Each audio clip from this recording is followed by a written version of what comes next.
From E&IB department.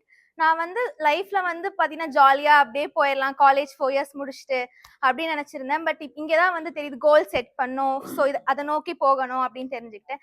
இங்க இருந்தும் ரெண்டு மூணு பேர் ஃப்ரெண்ட்ஸா இருந்தா போதும் அப்படின்னு நினைச்சிருந்தேன். பட் இங்க வந்து நெட்வொர்க்கிங், எல்லாத்துக்கூடயும் கம்யூனிகேட் பண்ணும், சீனியர்ஸ் கூட அதெல்லாம் தெரிஞ்சுக்கிட்டேன். இந்த ஆக்டிவிட்டீஸ் நிறைய வச்சு எல்லாத்துக்கூடயும் கம்யூனிகேட் பண்ற மாதிரி இருந்துச்சு class. Very good, very good, nice. நல்லா இப்போ வந்து இன்னைக்கு காலேஜ் பார்த்ததுல நான் நிறைய வந்து தெரிஞ்சுக்கிட்டேன். எனக்கு நிறைய கோல் செட் பண்ணியிருக்கேன், ஆனா அதை ஃபாலோ பண்ணதே கிடையாது. ஆனா இது எப்படி ஃபாலோ பண்றது அப்படிங்கிறது சார் சொன்னதுக்கு அப்புறம் நிறைய தெரிஞ்சுக்கிட்டேன். இதுக்கு முன்னாடி என் ஃப்ரெண்ட்ஸ் சொன்ன மாதிரி நானும் இன்னைக்கு நிறைய பேர் சொன்னதை கேட்டு லீவ் போடலாம்னு நினைச்சேன். பட் இன்னைக்கு அட்டன் பண்ணி பார்ப்போம் அப்படின்னு சொல்லிட்டு அட்டன் பண்ணேன்.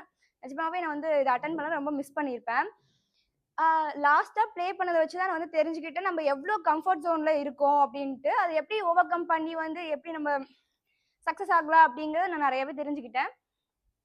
ஸோ இன்னைக்கு நான் டே ரொம்ப யூஸ்ஃபுல்லாக இருந்தது. Thank you. Varsha from E&IB class. இந்த இந்த இப்போ இங்கே நடந்ததுலேயே கடைசி கேமில் தான் வந்துட்டு எல்லாருமே மேக்ஸிமம் இன்ட்ராக்ட் ஆன மாதிரி இருந்தது. அவர் சொன்ன நிறைய விஷயம் வந்துட்டு புத்தி கெட்டுற மாதிரி இருந்தது மற்றவங்க சொன்னதை விட. மற்றவங்களுக்கு பிடிச்ச மாதிரி சொன்னனால மற்றவங்களுக்கு வந்துட்டு உள்ள போயிருக்குமோ அப்படின்னு எனக்கு தோணுது. பிகாஸ் மற்றவங்க எல்லாருமே வேற யாராவது வந்துட்டு எங்களுக்கு ஏதாவது சொல்றாங்க அப்படின்னா ஸ்ட்ரிக்ட் வேல சொல்றனால மற்றவங்களுக்கு அது உள்ள போகாம அப்படி இருக்கும். ஆனா இவர் சொன்னது கொஞ்சம் உள்ள எடுத்துக்கலாம் அப்படின்னு தோணுச்சு. மொத்தம் இன்னைக்கு காலையில இருந்து பார்த்ததுல வந்துட்டு ஒரு 3 இது வந்துட்டு மெயினா இம்பார்ட்டன்டா பார்த்தோம்.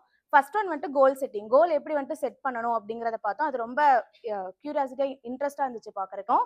ஸோ டீம் ஒர்க் வந்துட்டு எப்படி பண்ணணுங்கிறத பார்த்தோம். அதுல ஃபிளெக்சிபிலிட்டி அப்படிங்கறத பார்த்தோம். தேர்ட் ஒன் வந்துட்டு டீம் ஒர்க்லேயே வந்துட்டு நம்ம எப்படி கம்ஃபர்ட் ஜோனை விட்டு வெளியே போகணும், ஸோ அந்த கம்ஃபர்ட் ஜோனை விட்டு வெளியே போனால் நமக்கு எப்படி ஆப்பர்ச்சுனிட்டிஸ் சீஸ் பண்ணிக்கலாம் அப்படிங்கிறத வந்துட்டு நிறையா பார்த்தோம்.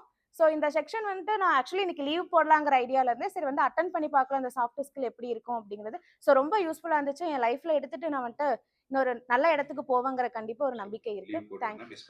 எனக்கு ரொம்ப ரொம்ப புதுசு. நான் யார்கிட்டயும் பேச மாட்டேன் அவ்வளோக்கா.